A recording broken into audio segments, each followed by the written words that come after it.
விடியல் பிக்சர்ஸ் இந்த மாதிரி பேர் கேள்விப்பட்டது இல்லையா? டான் பிக்சர்ஸ் கேள்விப்பட்டேன். அதான் விடியலையா? நீ டான் டிஓஎன் டான் நினச்சிக்காதீங்க, DAWN டான் பிக்சர்ஸ். இந்த திரைப்பட நிறுவனம் ஏற்கனவே நமது சேனலில் பேசியிருக்கோம். அவர்கள் தரப்பிலிருந்து நாம் நிகழ்ச்சியில் பேசினோன்னே என்னை அழைத்து விளக்கம் அளித்தார்கள். என்ன இண்டஸ்ட்ரியிலே எல்லாருக்கும் வியப்பு என்னென்னா, முதலில் படம் தயாரிக்க வருகிறது அந்த நிறுவனம்.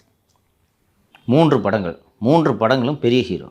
சிவகார்த்திகேயனை வைத்து பராசக்தி, தனுஷை வச்சு இட்லி கடை, சிம்பு வச்சு ஒரு படம், அடுத்து இந்த முரளியோட பையன் அதர்வா வச்சு இதயம் முரளி என்ற ஒரு படம். 4 படம். பெரிய பெரிய தயாரிப்பு நிறுவனங்கள், சூப்பர் குட் ஃபிலிம்ஸ், இது போன்ற நிறுவனங்களே இன்றைக்கி தடுமாறி எந்திரிக்க முடியாமல் சிரமப்பட்டு கொண்டிருக்கும்போது ஒரு இளைஞன் அதான் லைக்காலாம் ஃபீல்ட் அவுட்டே போயிட்டாங்க. முடிஞ்சு கமல் முடிச்சு விட்டார். இந்தியன் இன்னொரு பார்ட் இருக்கான்.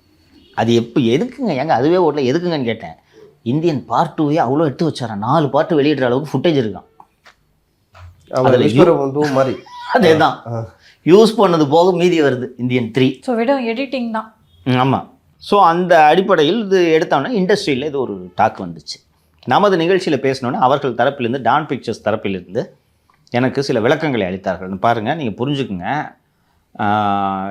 எப்படி நீ இவ்வளோ பெரிய ஹீரோ வச்சு படம் எடுத்தனா படத்தோட பட்ஜெட்டே 4 படமும் சேர்த்து 350 கோடி 300 கோடியை தொடுன்னு சொல்கிறாங்க என்று சொல்லும்போது, ஃபஸ்ட்டு அவர் திருமணம் எடுத்திருக்கும் இடம் ஒரு செல்வாக்கான இடம் என்று சொன்னார்கள். அவருக்கு மாமனார் அவருக்கு தொழில் செய்வதற்காக 100 கோடியை வங்கி கணக்கில் கொடுத்துருக்கிறார், அதனால் எடுக்க முடியும் அப்படின்னு சொன்னப்போ, அப்படி பார்த்தா கூட 300 கோடி வருதே இந்த படத்தோட பட்ஜெட். இந்த 3 படமும் சேர்த்திங்கன்னா 300 கோடி வருதே, எப்படி இது முடியும் என்று கேட்டபோது, ப்ராஃபிட் ஷேரிங் முறையில் இந்த திரைப்படங்கள் எடுக்கப்படுகின்றன என்று சொன்னார்கள். ப்ராஃபிட் ஷேரிங் என்னன்னு தெரியுமா?